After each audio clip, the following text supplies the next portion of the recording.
మీ మోకాల నొప్పులకు ఎటువంటి సర్జరీ లేకుండా ఎపియాన్ పెయిన్ క్లినిక్ అందిస్తున్న అత్యాధునిక చికిత్స. నమస్తే, వెల్కమ్ టు సుమన్ టీవీ. ప్రస్తుత రోజుల్లోని ప్రతి ఒక్కరిని పట్టుపీడిస్తున్నటువంటి సమస్య ఏదైనా ఉంది అంటే అది ఒబేసిటీ. ఎస్, బరువు తగ్గడం కోసం అని చాలామంది తిండి మానేస్తూ ఉంటారు. వెయిట్ లాస్ అంటే వెయిట్ని తగ్గించుకోవడం కాదు, ఫ్యాట్ని తగ్గించుకోవటం. ఏంటి ఈ వెయిట్కి ఫ్యాట్కి ఉన్నటువంటి డిఫరెన్స్ ఏంటి తెలుసుకుందాం. ఇవాళ మనతో పాటు ఉన్నారు డైటీషియన్ అంజలిదేవి గారు. నమస్తే. నమస్కారం మ్యామ్, వెయిట్ లాస్కి ఫ్యాట్ లాస్కి డిఫరెన్స్ ఏంటి మ్యామ్? సో జనరల్లీ అందరూ కూడా వెయిట్ తగ్గాలని అంటే వెయిట్ మీదే కాన్సన్ట్రేట్ చేస్తూ ఉంటారు, సో తగ్గామో లేదని చూస్తూ ఉంటారు. బట్ స్టబర్న్ అయిపోయినటువంటి ఫ్యాట్ కరగడం చాలా కష్టం అవుతూ ఉంటుంది. ఎందుకు ఫ్యాట్ లాస్ అనేది చాలా లేట్ ప్రాసెస్? యాక్చువల్గా వెయిట్ పెరగడం ఫస్ట్ మసిల్ వెయిట్ పెరిగితే పర్వాలేదమ్మా. At least it gives some positive energy to the body.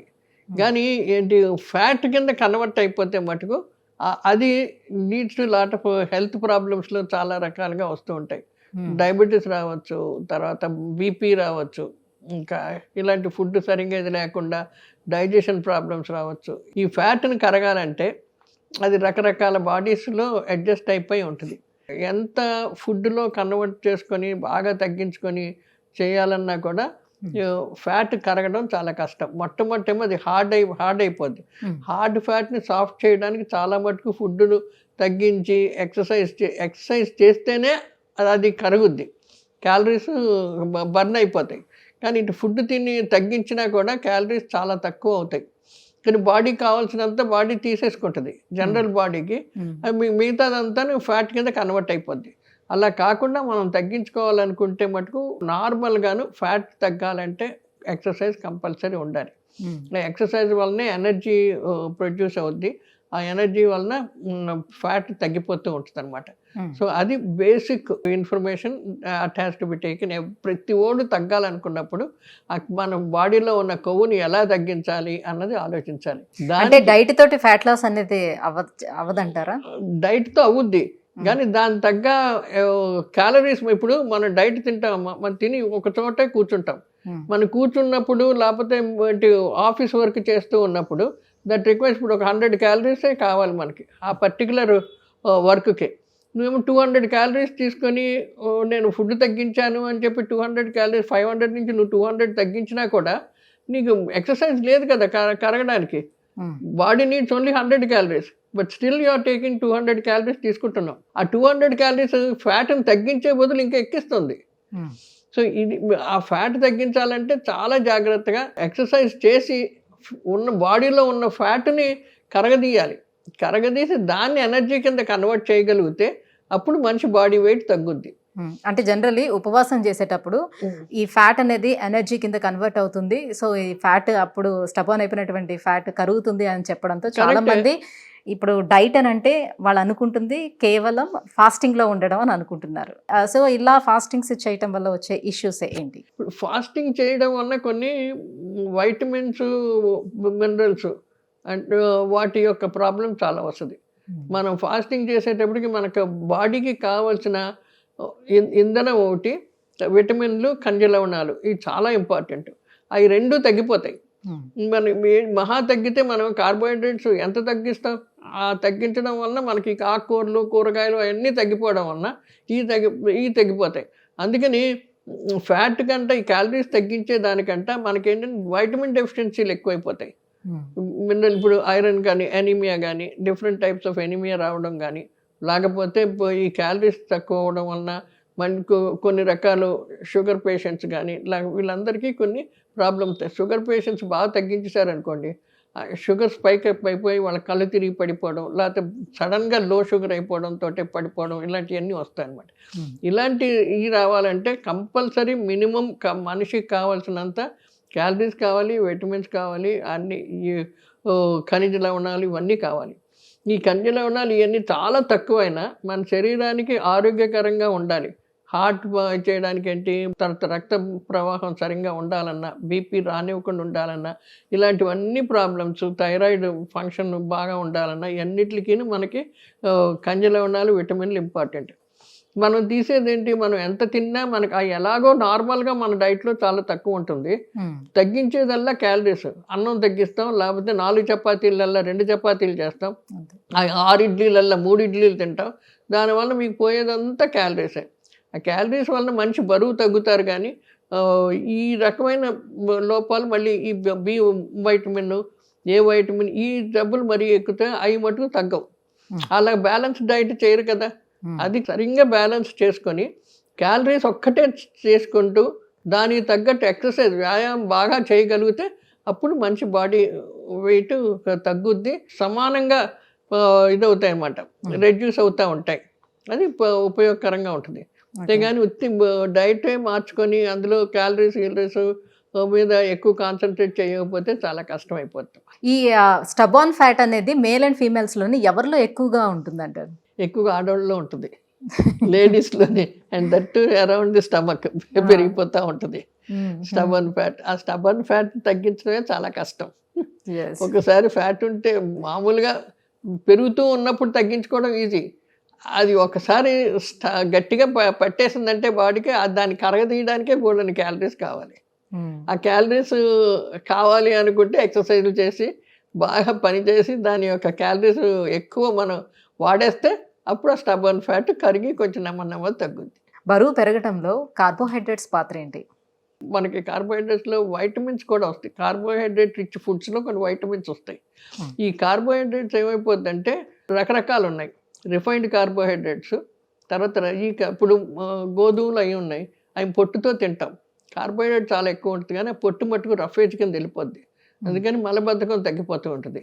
Fine ఇప్పుడు మైదా ఉంది, ఇలాంటి సగ్గు బియ్యం ఉన్నాయి, ఇవన్నీ ఫైన్ కార్బోహైడ్రేట్స్ మాట. అందులో వేస్టేజ్ ఏం పోదు, అది తిన్నదంతా బాడీకి అబ్జార్బ్ అయిపోద్ది. కానీ ఈ కార్బోహైడ్రేట్ తీసుకున్నప్పుడు కూడా మన చాయిస్ చాలా ఇంపార్టెంట్. ఇప్పుడు పొట్టుతో ఉన్న ఇప్పుడు గోధుమలు ఉన్నాయి, దాన్నేమో చేసేయకుండా పొట్టు తీసేయకుండా హోల్ గోధుమలతో పొడం చేసి చపాతీలు చేసుకుంటే అందులో ఉంటుంది కాబట్టి అది ఫైబర్. కార్బోహైడ్రేట్స్లో ఫైబర్ ఉంది, ఫైన్ కార్బోహైడ్రేట్స్ ఉన్నాయి. ఫైబర్ రిచ్ ఫుడ్స్ ఇప్పుడు ఆకుకూరలు ఉన్నాయి, ఇవన్నిట్లో ఫైబర్ రిచ్ ఫుడ్స్ కాబట్టి అదేమో క్యాలరీస్ కింద డెవలప్ అయ్యి మనిషిలో బరువు పెరగరు, కొవ్వు పెరగదు. క్యాలరీస్ కింద కన్వర్ట్ అయిపోయి మనం తిన్న భోజనంలో మనం చేసే పనులకి అది వాడేస్తుంది అనమాట. అందుకని అంటే కార్బోహైడ్రేట్స్ తీసుకున్న దానికన్నా రెండింతలు ఫైబర్ ని మిక్స్ చేసుకుంటే ఇష్యూ ఏమి ఉండదు. ఫైబర్ కార్బోహైడ్రేట్లో ఫైబర్ రిచ్ ఫుడ్ తిన్నారనుకోండి, మనకి ఆ కార్బోహైడ్రేట్ టోటల్ కార్బోహైడ్రేట్ ఎక్కువ ఉన్నా కూడా ఏం పర్లేదు. కానీ ఫైన్ కార్బోహైడ్రేట్స్ మైదా లేకపోతే దుంప కూరలు, ఆలు, పరాటాసు ఇలాంటివన్నీ తింటే అది మనిషిని వెయిట్ పెంచేస్తుంది. అపార్ట్ ఫ్రమ్ ఈ ఫ్యాట్స్. మనం ఎక్కువ మంది ఏం చేస్తారంటే క్రీమ్ రాసి తర్వాత బ్రెడ్ మీద ఏమో బటర్ రాసుకొని ఇలా అన్నీ తింటారు. అదొకటి. అది ఇది కలిపేటప్పుడు కార్బోహైడ్రేట్ ఫ్యాట్ కలిపేటప్పటికి క్యాలరీస్ బాగా ఎక్కువ పెరిగిపోతాయి. దానివల్ల మనిషికి బరువు తగ్గడం చాలా ప్రాబ్లం ఉంటుంది. రైట్.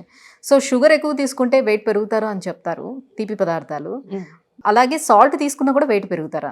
పెరగరు. సాల్ట్ తీస్తే పెరగరు, కానీ సాల్ట్ తీసుకుంటే మటుకు ఒకటి ప్రాబ్లం, మన ఈ నరాలు ఏదైతే ఉన్నాయో అవి హార్డెన్ అయిపోతాయి, గట్టి పడిపోతాయి. అసలు యాక్చువల్గా ప్రతి వెయిన్ ఏంటంటే ఎలాస్టిక్గా ఉండాలి.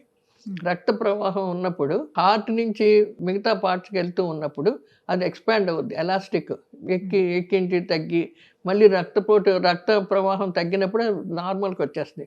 రక్త ప్రవాహంలో ఫోర్స్ ఎక్కువైనప్పుడు ఆ ఎలాస్టిక్గా పెద్దవి అవుతాయి, అప్పుడు బీపీ రాదు, నార్మల్గా ఉంటుంది అనమాట. సో అలాంటి ఎలాస్టిసిటీ అవన్నీ ఉండాలనుకుంటే మనకి మంచి కార్బోహైడ్రేట్స్ జాగ్రత్తగా తినవలసిన అవసరం ఉంది. ఇది ఫైబర్ ఉన్న వలన ఏమైపోతే మలబద్ధకం ఉండదు, క్యాలరీస్ పెరగవు. ఈ చాలామంది గోధుమలన్నీ బాగా ఇసిరేసి దాంట్లో పొట్టంతా తీసేసి అవి వాడుతూ ఉంటారు. మైదా ఉంది, కేక్స్ అని, బిస్కెట్స్ అని, బ్రెడ్ అని, ఇవన్నీ ఎక్కువ ఉత్తి మైదాతో చేసాయి. దానివల్ల మనిషి పెరిగిపోతారు కానీ క్యాలరీస్ బిల్డప్ అవుతాయి, కానీ అందులో రఫేజ్ ఏమి ఉండదు. రఫేజ్ చాలా ఇంపార్టెంట్, దాంతో మనుషులు బరువు పెరగరు. అట్ ద సేమ్ టైం మలబద్ధకం కూడా ఉండదు. సో వెయిట్ లాస్లో ప్రోటీన్ పాత్ర ఏంటి మరి? ఇప్పుడు ప్రోటీన్ 2 రకాలుగా ఉంటుందమ్మా. ఒకటి ప్రోటీన్ ఏమో బాడీ పార్ట్స్ అన్నిటినీ డెవలప్ చేయడానికి ప్రోటీన్స్ చాలా అవసరం, అది మాంసకృతులు అంటాం. కార్బోహైడ్రేట్స్ అన్నది పిండి పదార్థాలు, అవి ఏమో బరువు పెరుగుతూ వచ్చేస్తాయి. ఇందులో క్యాలరీస్ వస్తాయి, ప్రోటీన్స్లో క్యాలరీస్ వస్తాయి. ఇప్పుడు ఈ కార్బోహైడ్రేట్స్ ఎక్కువ తిని దాంతోపాటు ప్రోటీన్స్ కూడా ఎక్కువ తింటే ప్రోటీన్ దాని పని దాన్ని చేసుకుంటుంది, కార్బోహైడ్రేట్స్ క్యాలరీస్ వాడేస్తాం.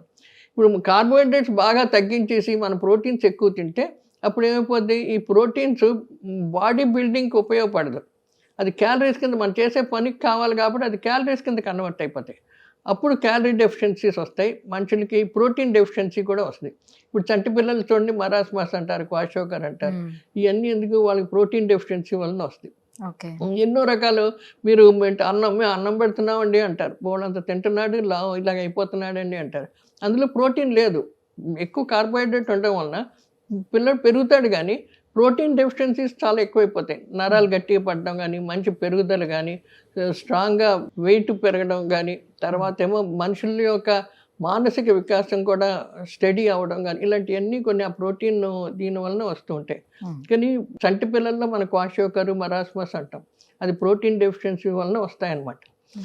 పెద్దవాళ్ళలో ప్రోటీన్ డెఫిషియన్సీ ఉంటే నరాలు వీకెన్ అయిపోవడం, మనిషికేమో ఈ ఒంట్లో ఉన్న ఫ్యాట్ కరగడం కంట ఎక్కువ బాడీలో ఉన్న నరాలతోటి ఉన్న మాస్ తగ్గిపోద్ది, మసిల్ మాస్ తగ్గిపోద్ది.